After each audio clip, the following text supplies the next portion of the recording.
What's up, everybody? This is Coach Dave, and I lift. And Coach Laura and I lift. Welcome to the She Lifts. He Lifts podcasts. And tonight we're going to continue with our beginner's guide to fitness.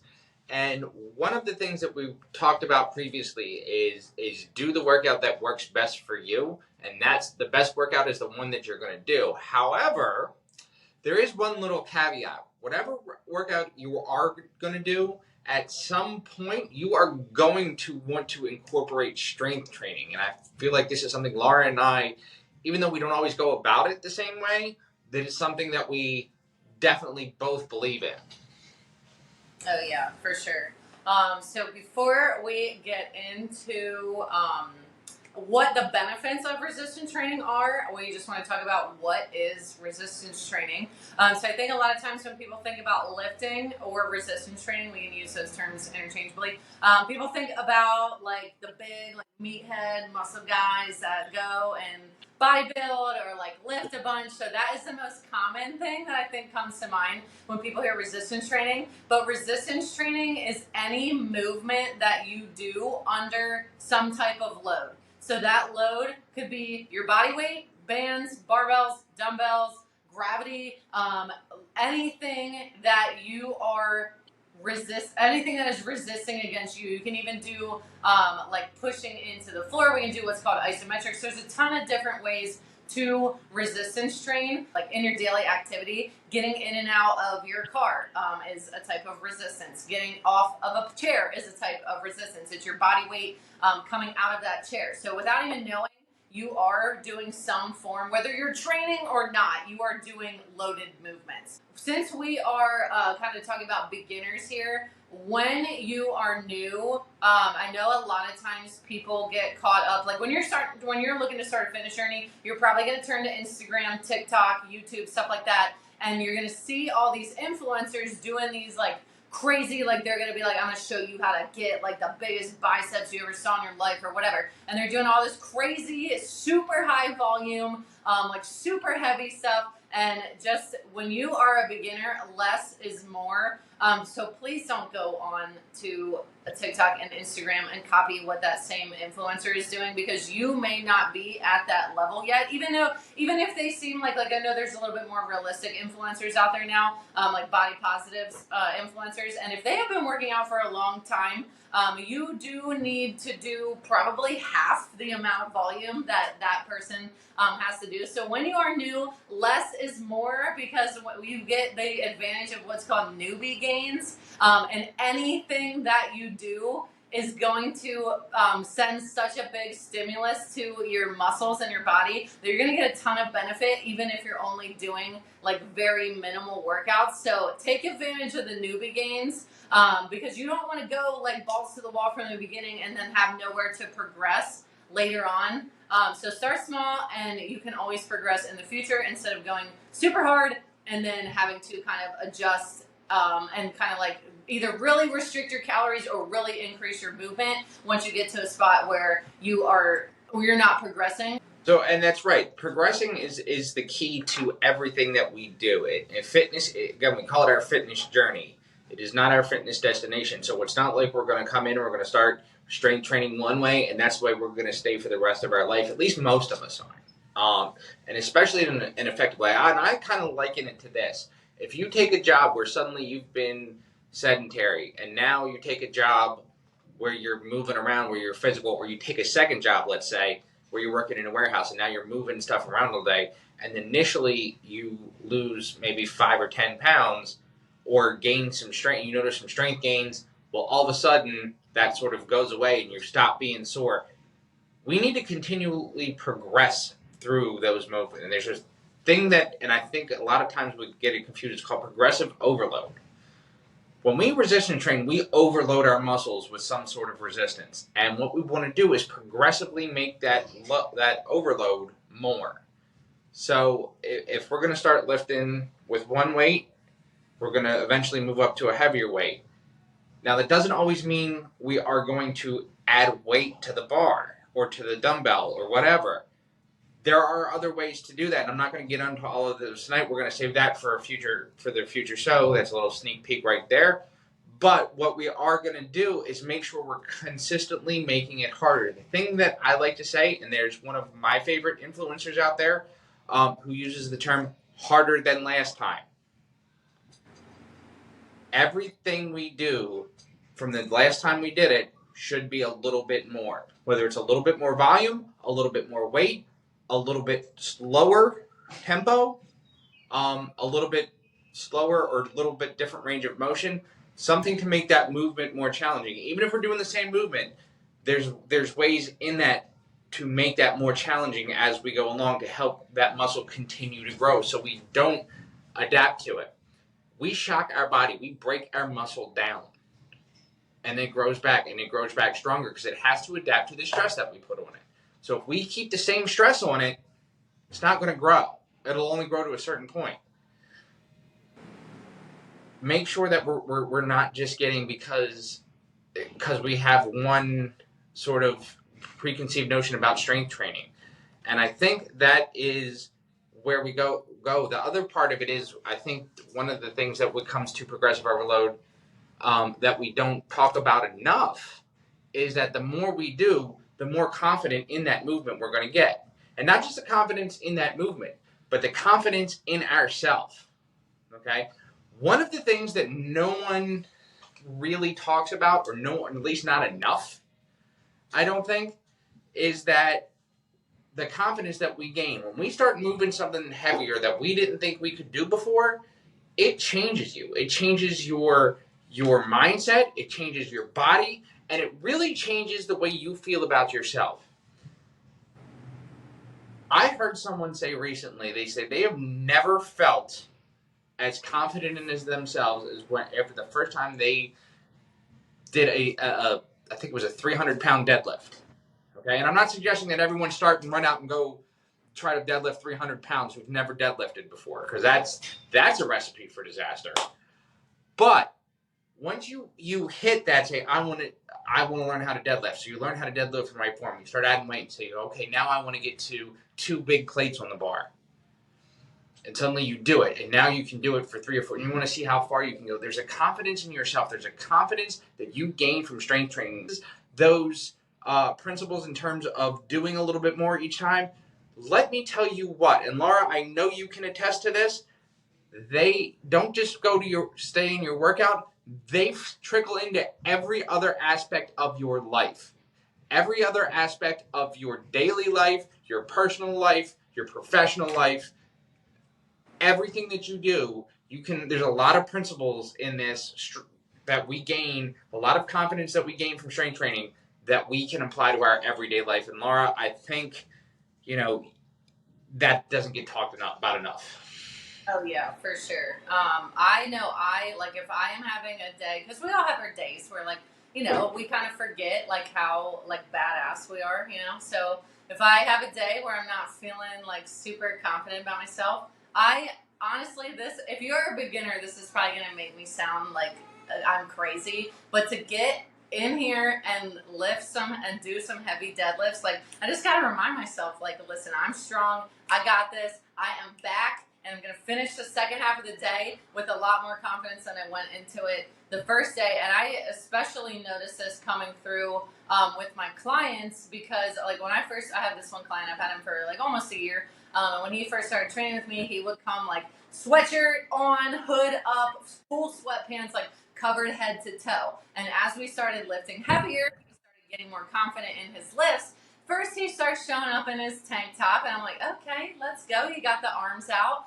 And he thought it was funny because he was like, oh my God, you noticed? I'm like, yes, I noticed that you got more confident. Come on, that's my job. I'm supposed to, I personally, if you have body weight, if you want to lose weight and you have weight loss goals for yourself, that's awesome. But at the end of the day with my clients, I want their confidence to shine through. So when he thought it was funny, I noticed that he was looking more confident. I'm like, dude, that's literally my job. And now he shows up in shorts and a tank top. And it's just crazy to see how drastic of a change in just the clothes that he wears to the gym from when I first started with him not even a year ago, because his confidence has shined through. So it's really awesome to see that for myself, like help myself become more confident. But then at the end of the day, like I really want to help my clients shine through, or shine their confidence shine through. So when we get to see that, and I'm sure Dave can attest to that too, it is very exciting as a trainer to watch your clients see how strong, how confident they feel once they start doing those. Like, I think it mostly comes out, I don't know if this is what you experienced, Dave, when you start giving your clients like barbell squats and deadlifts and bench press, and they're finally ready for that. Those, I would say, are like the main three that the confidence really starts shining through, for mine at least. I see it a lot with that with men and women both. Once they do that barbell squat and they start loading up, and then at first we're doing sets of 10 so we can get our form down, and we're doing lighter weight, and as soon as we start adding weight, put 5, at first you're like, do I have to do more, now it's like, put 5 more pounds on there, can we try one for 10? Yeah. Laura, you've seen one of my clients that I post about on my social media a lot, who's lost over 100 pounds. He constantly sends me videos of him trying a new squat PR. How's my form? Am I doing this in the right form? Because I tried more weight. I've seen women who come in. I had another client a while back that she would come in and she's like, I could never wear the clothes that the girls in the gym wear nowadays. She always came in sweatpants, usually just a regular t-shirt. One day she came in, and it actually took me a minute to even notice it, but she had the TikTok leggings on, back when they were first becoming a thing. And I turned around, I was like, wait, what? Where you're wearing leggings? And she's like, yeah, I decided I wanted to give it a try. I actually like the way I look in it. And this is someone who came to me and said, I would never wear that. I couldn't do it. I'm never going to be that confident in myself.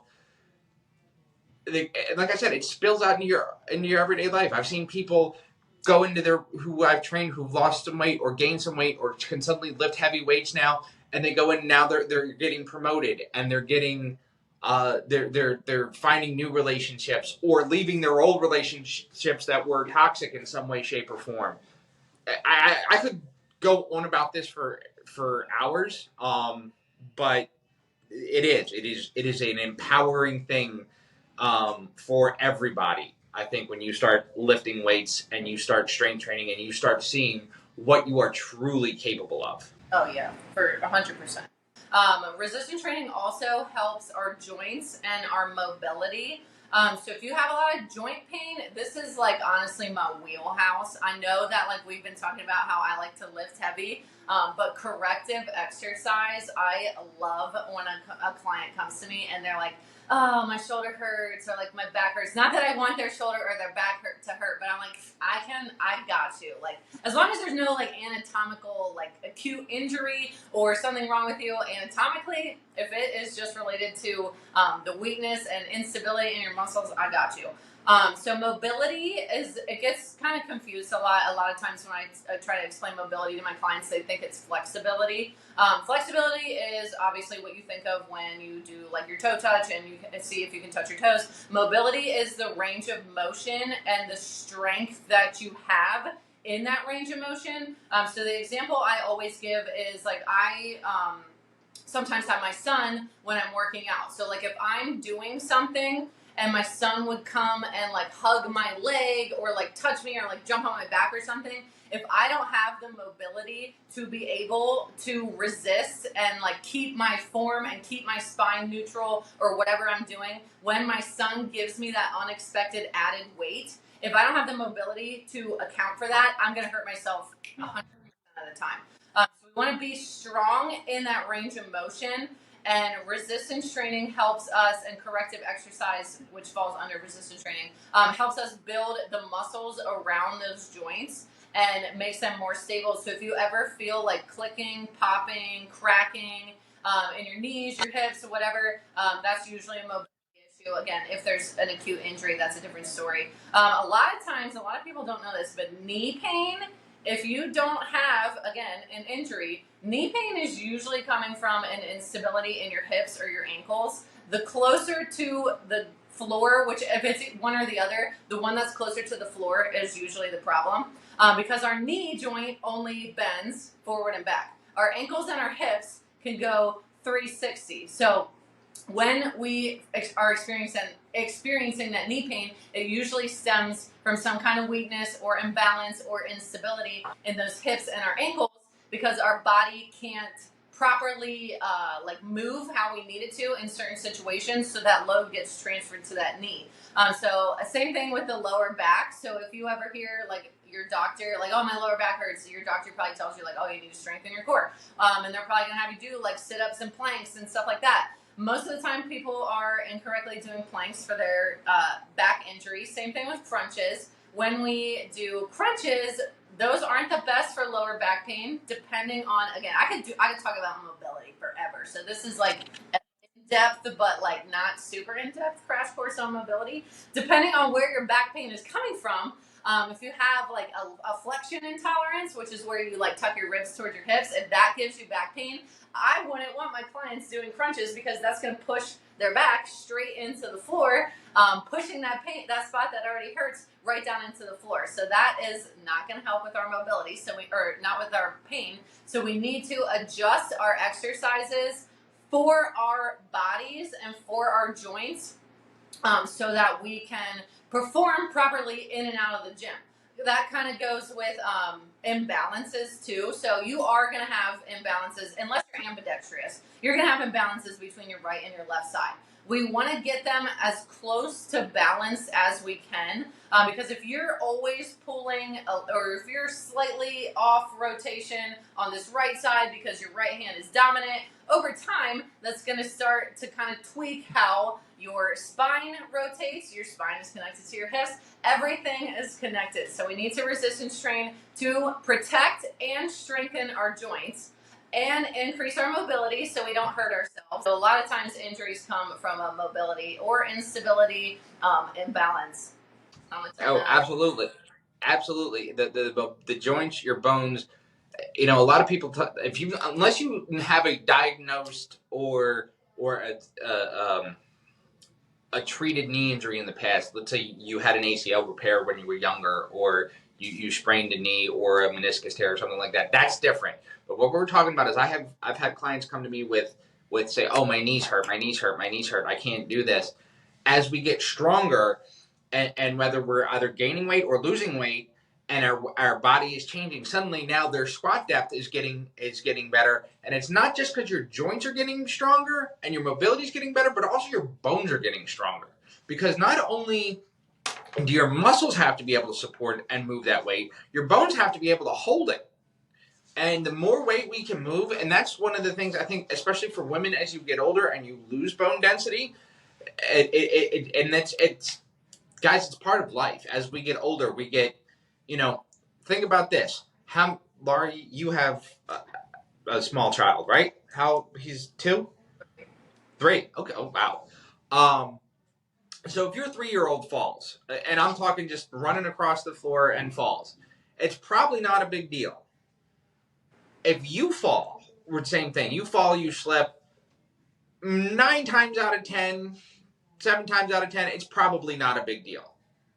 Once you start getting older and you fall at 60, 70 years old, it becomes a much bigger deal, even if the fall doesn't look like much. This is where being able to carry that extra load benefits you, is because you can now, your bones have to adapt just like your muscles do to the stress that you're putting on it, to the load that you're putting on your shoulders. And now you've put, I can squat 225 pounds. I can put a 225 on my bones not only have to be able to do that. I'm 44 years old. I had knee pain when I started my fitness journey at 31. My knees feel better now than they did at 31 years old. My bones feel better now at 44 than they did at 31. It was all of those things, and the amount of things that change, and it's not just it's your joints, it's your blood, it's even your metabolism. You're right, like your metabolism changes. Yeah, actually, we talked about this a little bit last time. Adding 1 pound of muscle mass to your body speeds up your metabolism anywhere from 50 to 100 calories a day. There's like varying studies on that one. So when you're putting that work in the gym and you're focusing on that progressively overloading, which again, like Dave said, we'll talk about it a little bit more, but we're making sure that it's getting a little bit harder every time we do something. When we are focusing on that, we're adding muscle to our bodies. With that added muscle, we don't have to do as much manual work in the gym. I know with like the smartwatches now, everybody gets super worried about like I know sometimes, even though my clients have heard me say this so many times, they will look at their watches and they'll be like, "Oh, I only burned 350 calories." I'm like, get that single watch. I don't care how many calories you burned in your workout. What I care about is you are focusing on your form. You are focusing on practicing those movements. Every single rep is looking the same. We are putting the work in the gym so that our muscles can build. And with that being said, we're going to touch on this in a little bit. You don't have to go like crazy. You don't have to build a ton of muscle, and muscle will look good on your frame. So we want to build muscle so that we're doing less manual work. So if I'm sitting in this chair, I don't even know how long I started lifting ago, probably like 10, 12 years ago. Me now sitting in this chair, I weigh more than I did before I started lifting. But I look relatively the same because muscle, a pound of muscle and a pound of fat, muscle takes up less space than fat.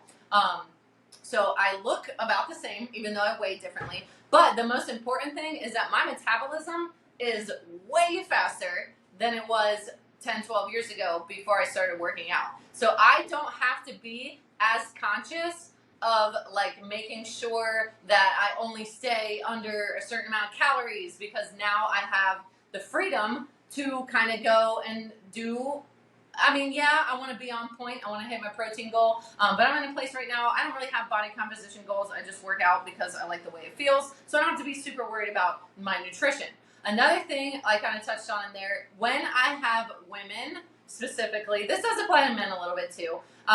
When I have women that start to strength train, your body is going to start looking a little bit different. You may or may not see changes on the scale, but your body composition is going to look different. So I always highly recommend taking pictures, taking measurements. I know when everybody first starts, they don't want to see themselves in those pictures, but I promise you will want them after you already made the journey, and you will want them to reassure yourself. So say we step on the scale and we're up a pound. Like I said, a pound of muscle takes up less space than a pound of fat. So yeah, you might be up a pound, but if you're taking those pictures every month or so, you might notice like, oh, my waist looks a lot smaller in that second picture, even though my weight went up. So that's kind of weird. It's not weird. Your body composition changes. You have built more muscle. So that should reassure you that you are on the right track. And also too, your clothes may start, this is kind of the downfall, especially as a woman.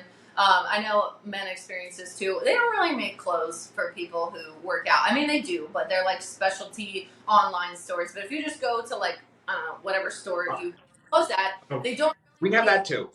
Yeah, they don't really make clothes for people who lift. So your clothes might start fitting a little bit different. Your shirt might be looser in the waist, but it may have got tighter on your arms. That's why I like those pictures, so that you are reassuring yourself that yes, my body composition is changing, but I look better even though my clothes fit differently. Oh, we have that problem too. Let me tell you. I'll tell you this. Sometimes I have that, actually, believe it or not, in my legs. Because I do, for my size, have larger legs, and I can find sometimes pants, especially as they're getting to be less and less, but slim fit jeans are in style, and I have a smaller waist and larger legs, so sometimes that's a really hard thing for me to have. The other thing is when you say about that, the metabolism, going back to the metabolism thing, is I actually probably eat more, and definitely more often now, than when I was way heavier. Calorie wise, I can't really tell because I didn't track my calories as well. I'm also not a big calorie tracker most of the time anyway, but I can definitely tell you I'm eating more often. I'm eating roughly the same size meals, and I am burning through it. The thing is, like we always say, there's a balance in life for most people. We go on vacation, we have birthdays, we have nights out with our friends, we have parties that we go to, and we have things that aren't always the most nutritious or on our meal plans. We're going to have them, folks. Let's be real. There's no, unless you have some crazy fitness goal where you're a professional athlete or a competitive bodybuilder or something, you're going to have those. However, you will be able to bounce back from them so much quicker the more muscle that you add to your body. You recover from those cheat meals and those days off and holidays. You know, let's face it, most of us at Christmas time, we go to cookie parties and we go to various family events, work parties, office parties.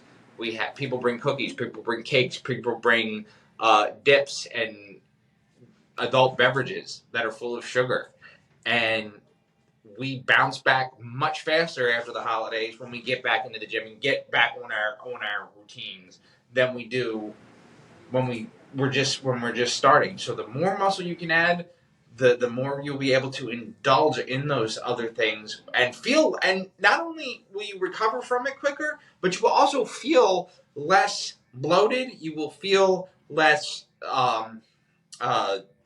dragged down by it. And I think that sometimes we get away from that.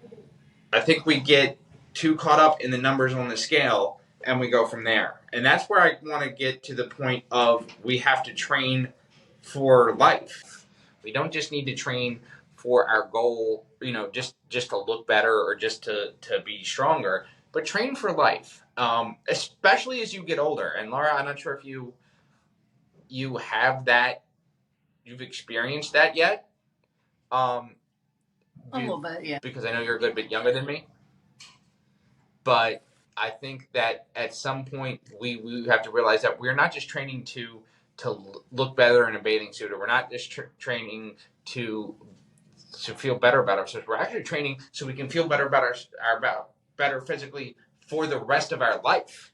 And like you mentioned at the very beginning of this episode, when we get out of that car, we're putting ourselves under load. So as we get older, it becomes and we're not strength training, we're not taking care of our body, it becomes harder to get out of that car. It becomes harder to go up and down the steps. It becomes harder to pick up little kids, especially when you start getting to the age where you start having grandkids.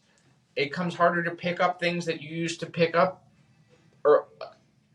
with ease. Now they become heavier. So it's a lot of things I think that go into the strength training, and there's a lot of benefits that come from it. And I think too often we think of strength training and lifting weights as something that we do either for our own vanity or for some sort of athletic endeavor, and not the game of life.